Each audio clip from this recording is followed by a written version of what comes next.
Going out there on the internet, you'll find a lot of advice on how to create engaging content. And one of the things that's been a buzzword for several years now has been this term storytelling. We've talked about this previously a bit on this podcast, and yet I don't think you can really talk about it too much because it is so important, and yet so many companies are really not doing very much in this direction. They're too busy trying to keep their heads above water with all the content they're supposed to create. But it's actually quite easy, and there are a lot of tools and tips and tricks out there to help you.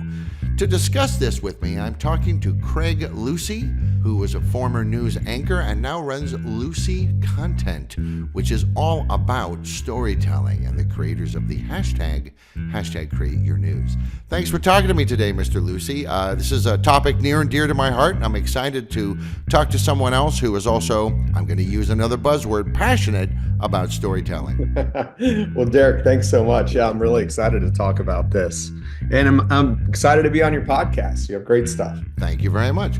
Of course, I'd like to thank everybody out there for listening to this episode of Digital Signage Done Right. Don't forget you can subscribe and review us, and you can follow along with a full transcript on the Vizix website, which should also have some helpful links. Whether you're using digital signage or not, our podcast gives you practical tips for communications and content to better engage your audience. I'm Derek DeWitt. Welcome to Digital Signage Done Right. Okay, Mr. Lucie, before we dive into storytelling and all that, let's talk just a little bit about your background, because I'm kind of curious how you got where you are. You started off in news. You were a news anchor in Atlanta. You managed to win some Emmys and AP awards and Telly awards. You also wrote a children's book called Hold You.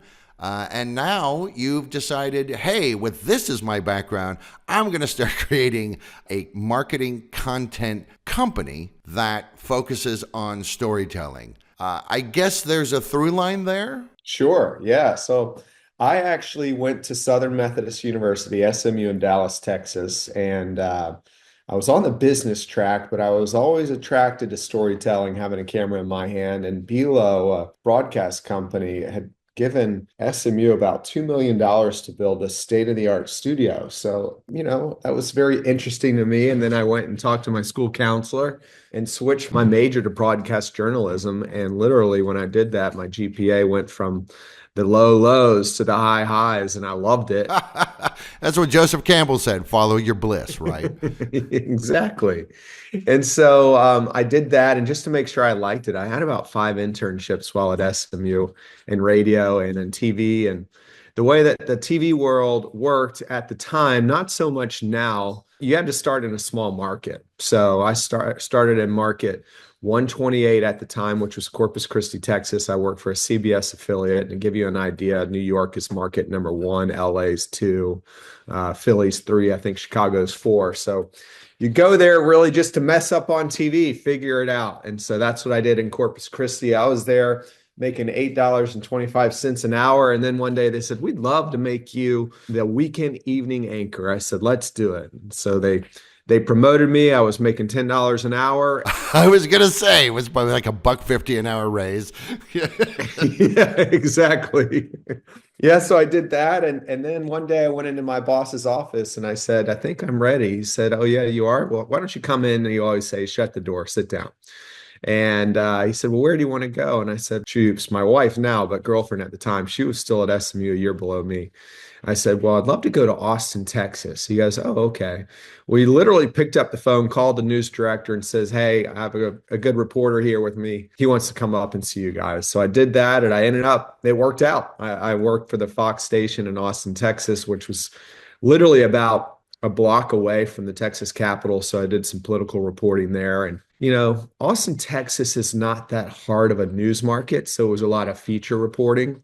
It was wonderful. Then I ended up getting an agent out of New York, and I was either Hartford, Connecticut, which is a feeder to New York, and it was an NBC station, or I had an opportunity to go to Orlando to another NBC station called WESH. And I'm from Jacksonville, Florida. So it was about 2 hours away, door to door to my house. And I hadn't been in Florida in a while. So I ended up taking that Orlando job. And that was a wild news market, I got to tell you. Central Florida, the Florida man is a very real thing, Derek. You got to watch out for that guy. He gets into all kinds of mischief. All kinds.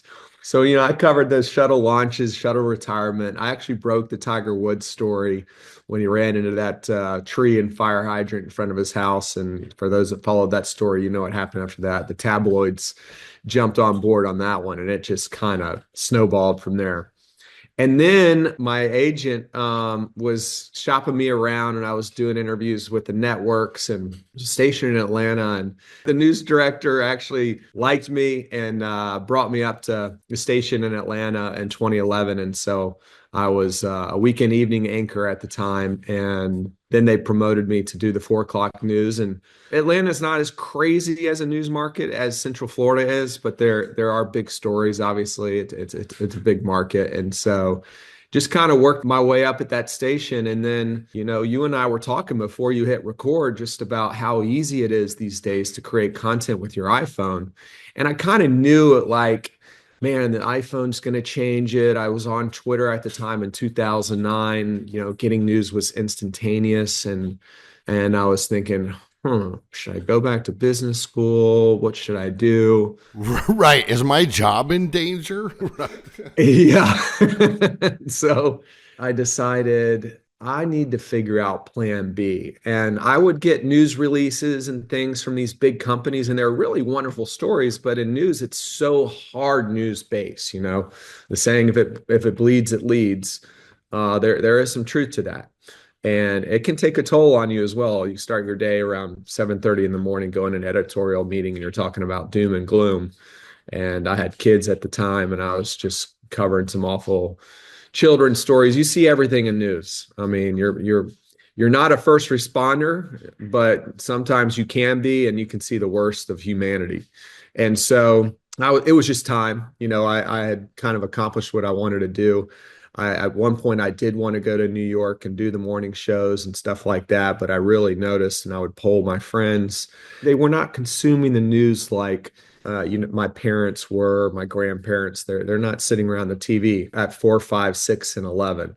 So I made the decision to get out. We see what's going on in the news, especially on the national level, and they pick sides. On the local level, though, I mean, we need great journalism to hold politicians accountable, let people know what's going on in their community. I mean, we just went through the elections here in Atlanta, like a lot of folks, and I know you're in Prague, but we need to know who are these judges we're electing, and if we don't have the local journalists telling us that, that's a problem. And we see what's happening with X and Elon Musk saying, "You are the media now." And I do want to say there is a huge need still for great local journalism, and every national story, for the most part, begins on the local level. What I saw was I would get press releases, but again, they're so hard news focused that I'm like, these are wonderful stories. Even though I'm not going to cover it as a reporter, they should be covering it. And so I talked to, at the time, a younger gentleman. His name's George, and he was running our digital content desk at the station. And he was also helping out Cox Communications, which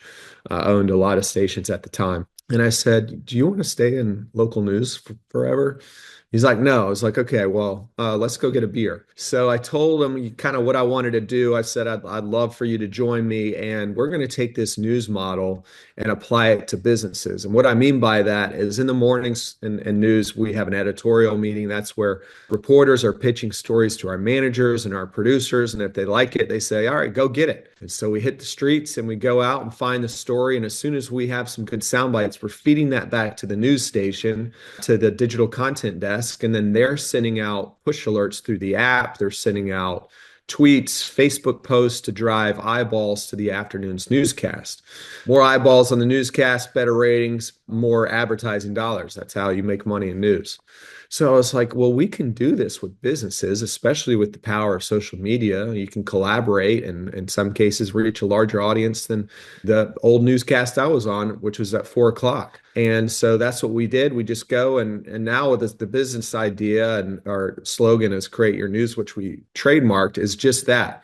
Let us come in. We asked them 3 questions, and they are, what are you trying to say? Who are you trying to say it to? And what do you want them to do? And we can craft a story around that. Ah, that's music to my ears, because I literally just did, not that long ago, an episode of this podcast about creating for a year, for example, a comprehensive content strategy, and out of that, a content plan. And those are the 3 things that I also found. You have to know who you're talking to. You have to know what you want to say to them. And that last thing is key. What do you want them to do? Because that gives you measurable ROI, which then allows you to feed it back into the cycle and therefore adjust as necessary so that you can make sure that what you're doing is engaging. And something that's engaging now might not be engaging a year from now or 6 months from now. So you have to have that feedback loop, or else you're sunk. Exactly. And it helps us as marketing professionals because, unfortunately during recessions and tough times, one of the first things to go is marketing. And it really should be the opposite of that. As it's like, well, okay, let's cut our marketing and that's going to affect our sales because something's got to get cut. Well, actually, you should be increasing that part because it will increase sales and that will lead to more revenue for your business. So yeah, I mean, Derek, the last part is your call to action. And so whether it's if you're going to do a video campaign, you're going to do billboards or even mailers. We have a senior assisted living client down in Florida and they have other properties, but we took them over from another agency and they were deep in these mailers. And the more I learned about the mailers, and because we were designing them and then distributing them, I said, wow, actually, this is something that people physically have to pick up in their mailbox. They look at it. Most of the time, they're tossing it in the trash. But if, in their case, if they have, the adult child is looking for a place for mom and dad, and you have a captivating picture with information that really resonates with them, on that mailer is a number. They call that number, and it's call tracked. And so you can actually say, you know what? Because of that mailer, we had 45 leads through our call tracking software, and the marketing worked. And that's a great ROI. I mean, that's our job for our client, is to get them an ROI. That's great. And also, I mean, I'm sure that you figure out during those calls who it is that is calling you, and for themselves or on someone else's behalf, which also allows you to create, marketing personas as well, which I also think is something that I wish more companies would do. Yeah, absolutely. And now with the analytics on the back end of these videos, you can see where they are, how long they stayed on, where they dropped off in a video. You can change the video to prevent people from dropping off. And a lot of, we try to educate our clients, find out when they're calling how they found out about you, whether, you get those surveys online, but videos, it sometimes can be tricky. And billboards too. We do billboards. Well, did they find out about us from the billboard when they were driving down the downtown connector here in Atlanta? So we want them to ask those questions. And, billboards, it's tough with billboards. It's really more about brand recognition and getting out there so people are familiar. I mean, Chick-fil-A has here in Atlanta, they own certain billboards. It's like, okay, we're all familiar with Chick-fil-A. I'm maybe not going to go to Chick-fil-A because I saw your billboard, but maybe I am and I'm hungry. It's just it's hard for an ROI on billboards, but they can be a great asset to companies. The cliche has been 50% of your marketing budget is a waste of time, but nobody knows which 50%. And so that's the problem. I think with modern analytics, we've changed those numbers a little bit. I think we can know some, not all, but some of this. And I think it's getting smarter and smarter all the time. And we're getting to a point where we can more effectively utilize those marketing dollars so that each dollar has more power to accomplish the goals that we're trying to accomplish. Yeah, exactly. That's the beauty now with all of the back end analytics that you can get. We always say Google owns YouTube. The amount of things that companies can do by just posting constant content on YouTube, it pays dividends. YouTube is the second most popular search engine behind Google. And when you start posting constant content on YouTube, you can also keyword tag it. So you're getting the search engine optimization, the SEO. We as a company, we're doing YouTube shorts and making the vertical videos for the shorts, making horizontal for regular, and then doing all the back end. But that helps tremendously. In fact, we recently had a client find us over ChatGPT. They typed in, please find me a production studio within a 5-mile radius of my office. And we were the first ones that popped up. And it's just because we're taking advantage of our Google listings and reviews, but also just the amount of content we're pushing up on YouTube. So that's the other thing that, that people need to really think about is with AI, and people are using it for search now, just like they were before on Google, and how important it is to be pushing out blog content. And again, video, we of course think it's the most powerful language out there, but when you do it, you got to make sure that you're doing everything correctly on the back end so it's optimized and you're discoverable, because people are using ChatGPT and Gemini, Claude, you name it. And that's going to be where people go, and you have to be discoverable through your content because it is scraping hundreds of websites to find you. Yeah, that's true. I mean, this all very much supports something that you have right on your Lucie content website homepage. Traditional PR is dinosaur territory, which is true. When you think about, AI, the rise of AI in a year? What's it going to be in 3 years? What's it going to be in 4 years? We already know. All the old SEO advice, throw it away, because Google has already changed so much in the last year that you can't really stay ahead of it. You have to aim for what Google is going to become, which is a 100% AI-driven search software suite, basically. That's what it's going to be. Eventually, this is my dream. I'm going to be in my home, and I'm just going to talk to the walls, and it's going to tell me the stuff that I want to know. And it'll tell me stuff in a slightly different order or in a slightly different way than it'll tell my wife, for example, because it understands both of us have different personas and we have different interests and different ways that we respond to things. That's what's coming. It might even come in our lifetimes. So I think you should be marketing for that end result instead of constantly trying to catch up and do all this. Oh, now the rules are these, and now they changed another core update, and now we have to spend all this time and money changing everything again and rewriting all our blogs. Instead, if you do that back end work and you understand the principles and where it's going, you can kind of future-proof your marketing to a certain extent, I think. Yeah, I totally agree. I mean, I have a friend who he works with Google, and he oversees Gemini, and he was just showing me how you can ask it, he used the example, he typed in, give me a marketing agency outlook in 2025 for Atlanta. The amount of data it pushed out, and you can ask it for a 10-page report. And he's like, look, I used to pay analysts a lot of money in my business for this kind of stuff. Of course, there's some stuff in there that you need to decipher and edit out or whatnot, but he's like, it's going to take it a couple minutes. And it wasn't even a couple of minutes, it's quicker. But it was a much more in-depth than what I had seen AI do before. It tells you it was sourcing the sites and how many it used, and it is going to put a lot of people out of jobs. But even in our business, we're embracing it.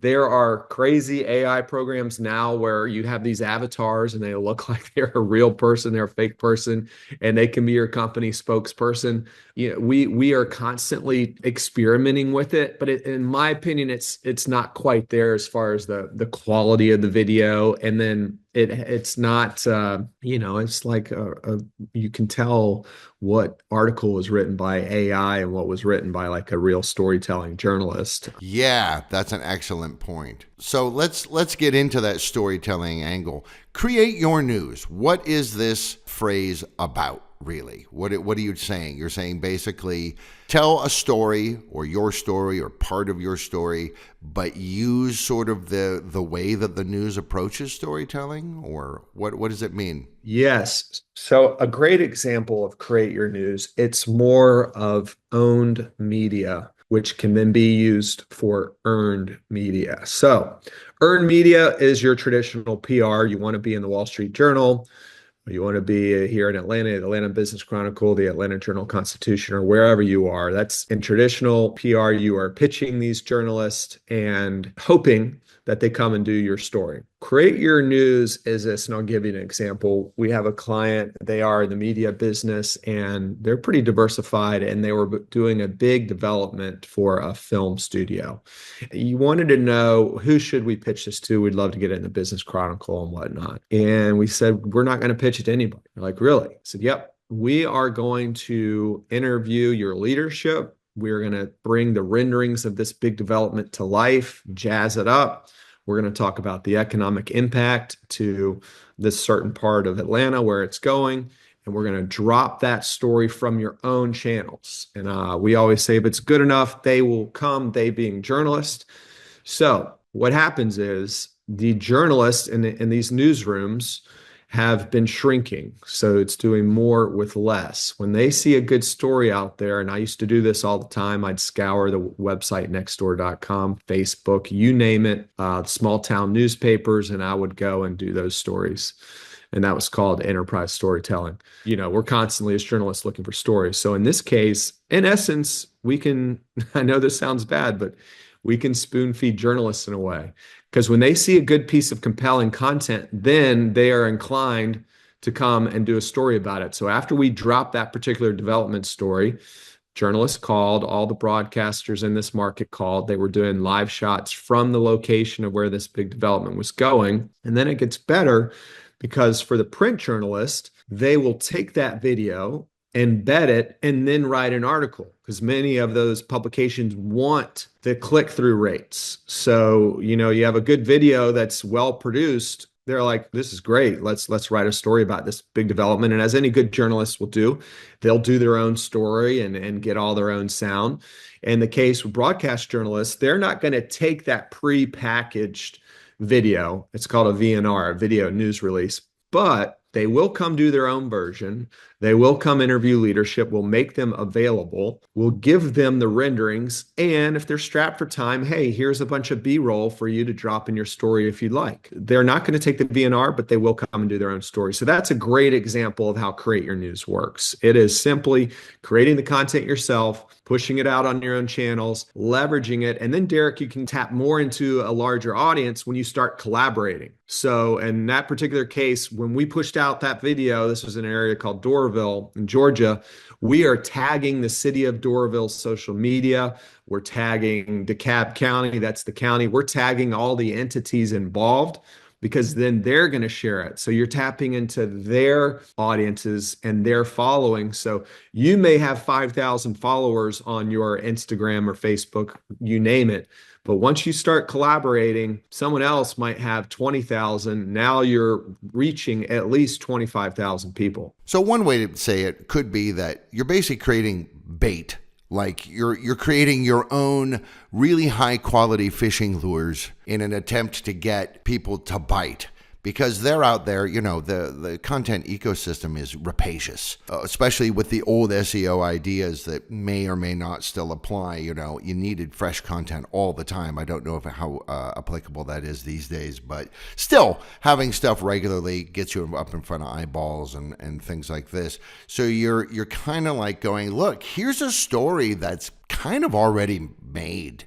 And if you want, you could take this, and it's very interesting that you're tagging all these different entities, because their social media managers, for example, are just like, I don't know what I'm supposed to be doing. I work for the county, but hey, everybody who tagged us, I'm going to hit that hashtag, at the beginning of my workday, And if I see something that looks shareable or that with very little work on my part, I can push out there to my audience, then I'm going to do that. So it's actually a very smart approach to navigating the waters of the content sea that we all find ourselves adrift in. Yeah, exactly. I mean, and it's challenging for a lot of businesses, nonprofits, or governments to figure out what kind of content am I going to be pushing out? Like what's going to hit, what's not.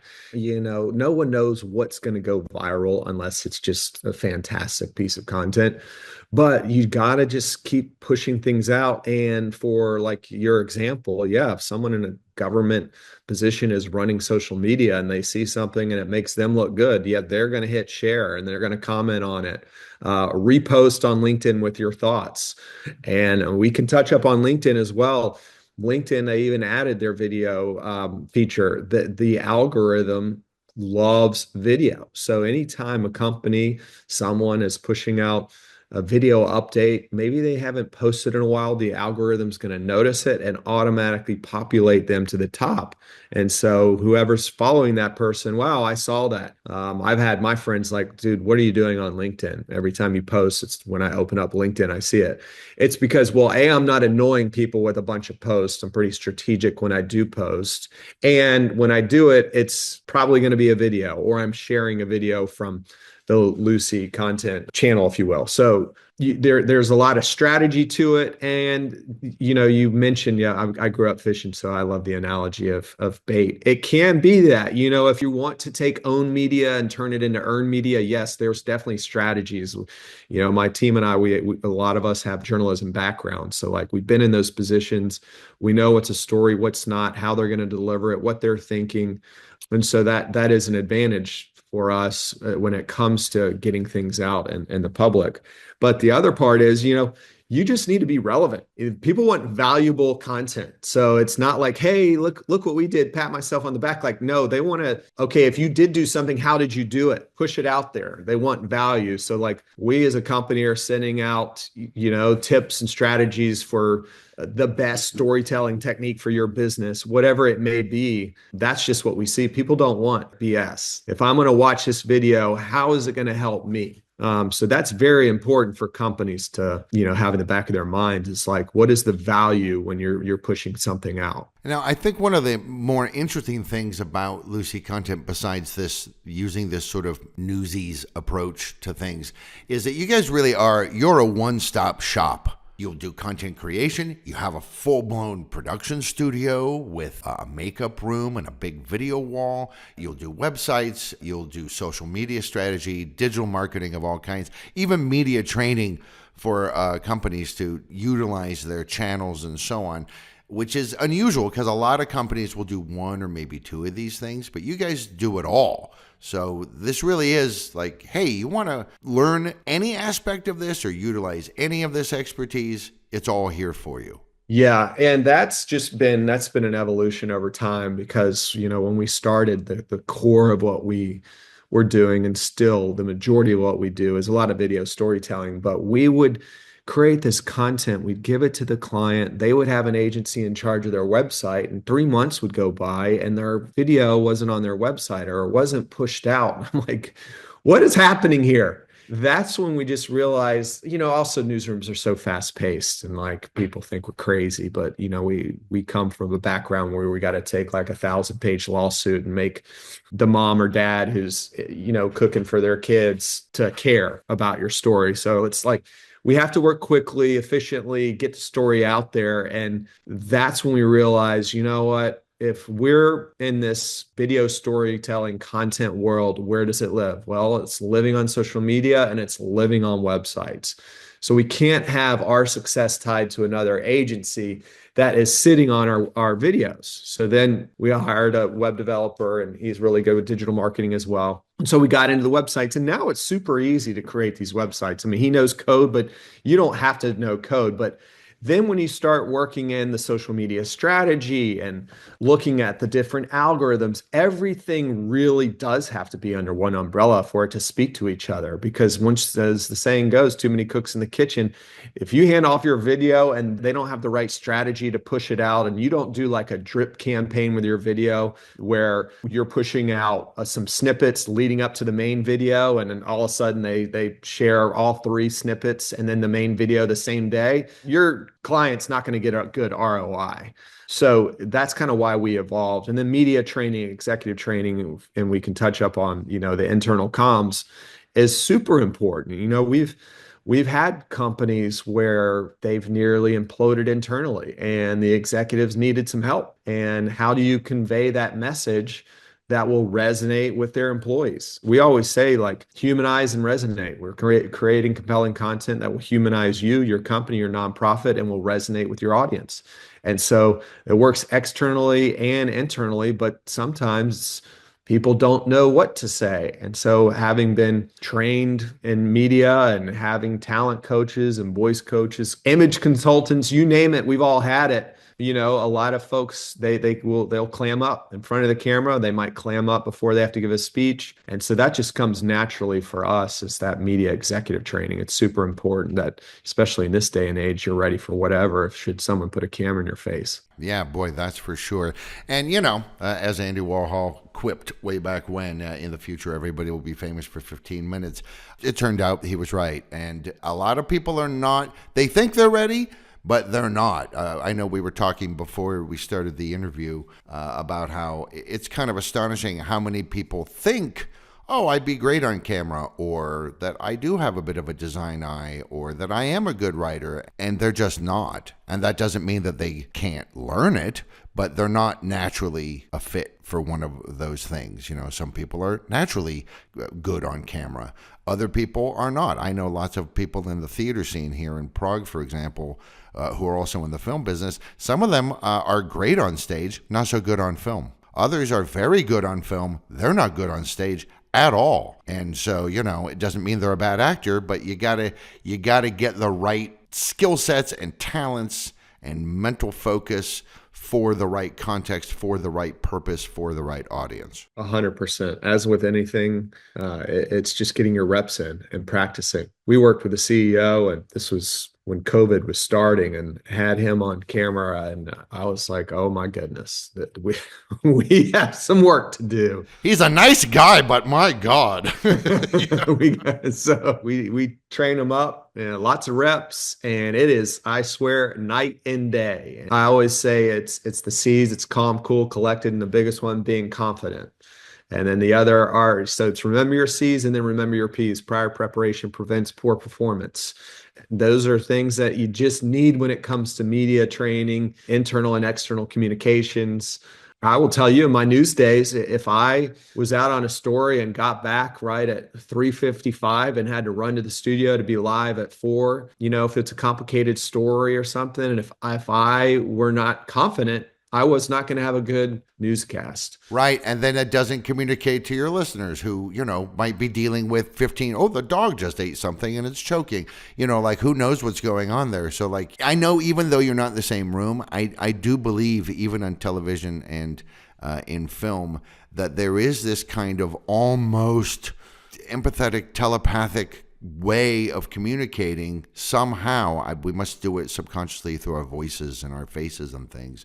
But if you, as the presenter, are focused on what you're saying and it makes sense to you and the story is flowing through you, almost like you're a conduit and not a creator of it or just someone parroting it, that somehow communicates to the audience. I don't know why it happens, but it does. Yeah, I would agree. In my early days, we would have these talent coaches, and they'd really want us to speak louder to the camera and give us more energy. And, it's like, I hate to rip on them, but David Muir breaking as we come on the air tonight. And I'm like, man, I am literally in my kitchen cooking my kids dinner. Like, chill out. Tell me, give me the energy, but not at that level. I hate to knock the guy. He's made it. He's at the big leagues. But I just listen to some of these talent coaches and say, like, that is unnatural to me. Yes, I'm going to bring the energy, but there's a fine line with breaking as we come on the air tonight. There's been a double homicide, and police are looking for, and cops speak the perpetrator. Fortunately, it's not really like that anymore. But you have to show compassion. You have to deliver it in the right way. You do need to bring some energy, because on camera, people don't realize it. If you just talk like this, and it was a great day today, and I'm just so happy that, I do have two wonderful kids, that's going to come across as flat. So you have to bring up the energy level a little bit, but there's a fine line to it. And let's say your company's done something bad and you need to get out there in front of it and answer. You've got to be assertive and confident. And it's okay also if you mess up, just to nip it in the bud, say, you know what, we messed up and we're going to make it right. Here are the steps we're going to take. It's mind-boggling to me how many companies do not do that. In fact, when I worked in Orlando and we broke that Tiger Woods story, I could not believe how long it took him to come out and just own up to the mistakes.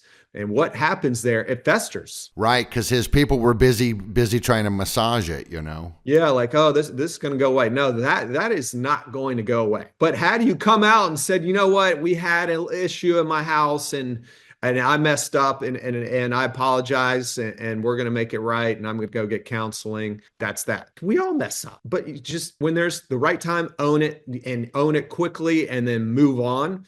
When you start letting things drag on, it's a recipe for disaster. And so many companies do that. Yeah. And I know one of the things that has been written a lot about, and we've talked about on this podcast with millennials and Gen Zers who are in the workforce in force now, is that they want authenticity. They want you to walk your talk. Two things come to mind. One, like you say, companies either taking too long to respond to things, especially if they're negative, or even if they're positive, because the people don't have the training, they come across as flat, which then comes off as insincere.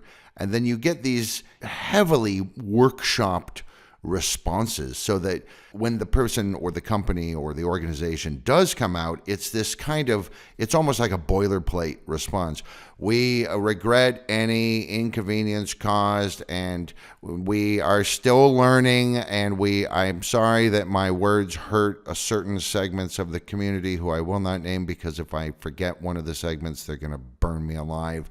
And so now, instead of a sincere apology, I have now read the paragraph that was written by 17 different people and the legal department, and I hate doing this. And that comes across.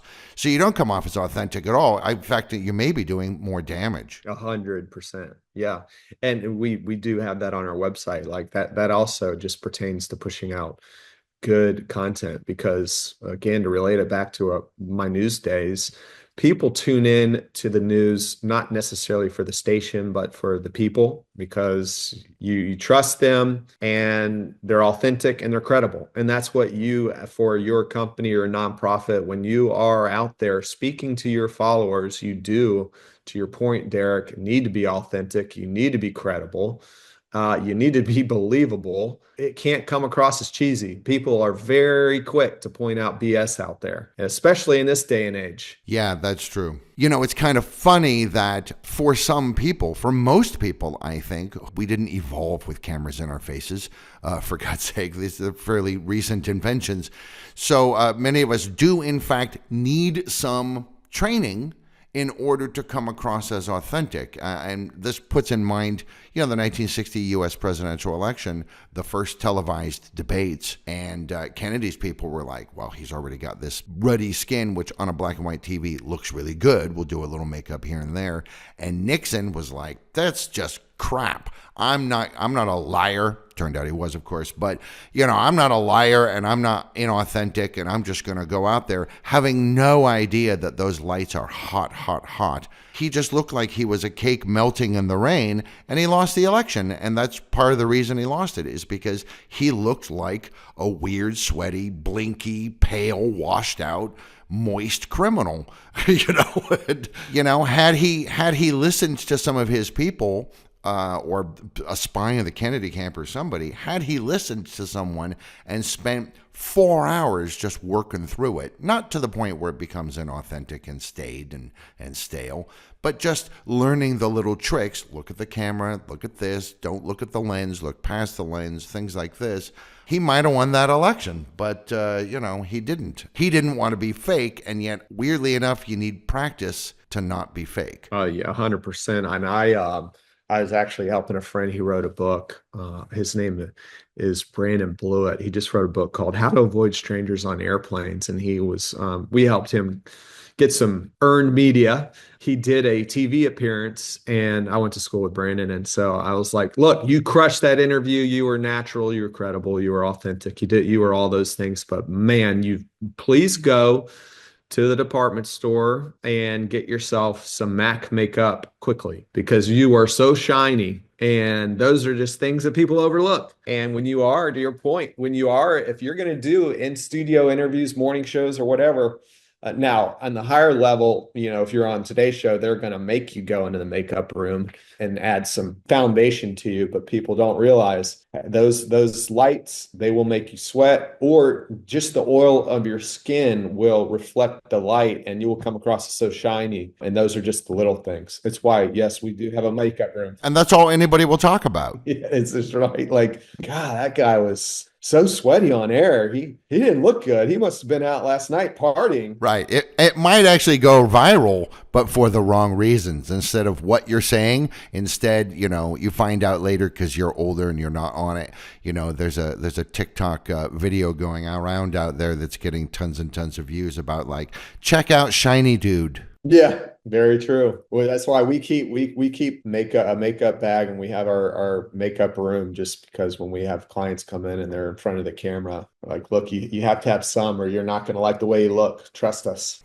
Yeah, that's for sure. As the Lucie Content website says, content is king and will always be king or queen. And using the concept of create your news, which is using the sort of modern, fast-paced newsroom idea and techniques and attitudes and approaches to creating comprehensive, interlocking content pieces that engage your audience, give you real actionable ROI, and help you create something that hopefully will then have a better chance of getting picked up by the local or even wider media out there. It's kind of a win-win-win all the way around. And it's very interesting because I had never really thought about using a news background for something like this. But once you're done talking about it, it totally makes sense. Well, good. Yeah, it's a proven strategy. It's working. We're 5 years running. Right, exactly. Yeah.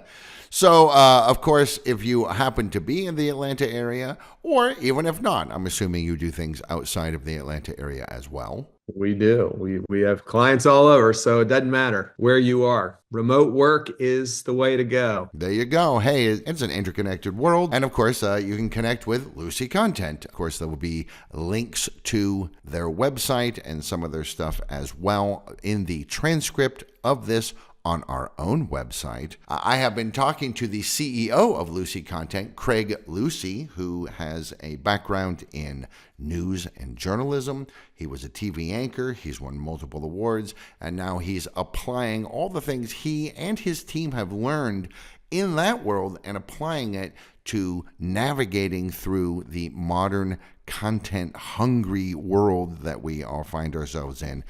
Whether it's for external communications or internal communications, I think the advice is exactly the same because you're trying to accomplish the same things, essentially. Absolutely fascinating stuff, sir. A very, very stimulating conversation. Eric, thank you so much. This was a lot of fun having this conversation and going back to my news days and then relating it today and then your knowledge in this space.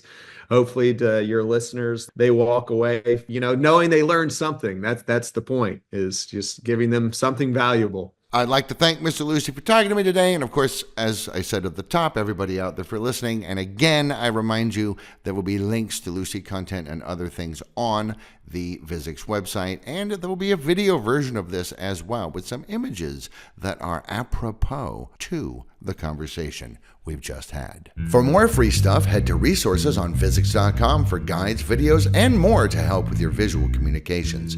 Please subscribe and share, and contact us for information about our digital signage solutions.